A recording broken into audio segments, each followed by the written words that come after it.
নমস্কাৰ, আপোনালোক সকলোকে ডাটা নিউজলৈ স্বাগতম জনাইছোঁ।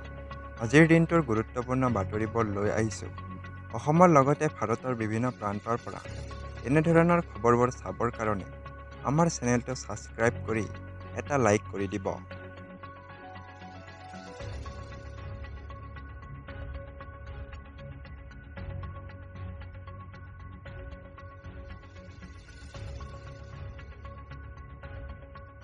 কৰ্মীসকলৰ বাবে এটা ভাল খবৰ। তেওঁলোকৰ মাননি বৃদ্ধিৰ বাবে এটা ভাল খবৰ আহিছে। অসমৰ মুখ্যমন্ত্ৰী ডক্টৰ হিমন্ত বিশ্ব শৰ্মাদেৱে এটা পোষ্টযোগে জনাইছে যে শিশুসকলৰ বিকাশত অংগনবাড়ী কেন্দ্ৰসমূহেও যাতে গুৰুত্বপূৰ্ণ ভূমিকা গ্ৰহণ কৰিব পাৰে, তাৰ বাবে আমি অংগনবাড়ী কেন্দ্ৰসমূহৰ উন্নয়নত অধিক গুৰুত্ব প্ৰদান কৰিছোঁ। আমাৰ আদৰ্শ অংগনবাড়ী কেন্দ্ৰসমূহ আমাৰ শিশুসকলৰ মংগল নিশ্চিত কৰাৰ বাবে সুবিধাৰে ভৰপূৰ। ভেল্লা দৰগাহপুৰৰ এই অংগনবাড়ী কেন্দ্ৰটি শিশুৰ মনোৰঞ্জন, খেল-ধেমালি, পঠন উপযোগী ব্যৱস্থাৰে সমৃদ্ধ।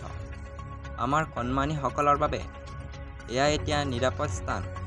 আমি প্ৰতিটো অংগনবাড়ী কেন্দ্ৰকে এক মহৎ উদ্দেশ্যৰে সজাই পৰাই নিৰ্মাণ কৰাৰ বাবে বদ্ধপৰিপক্ক।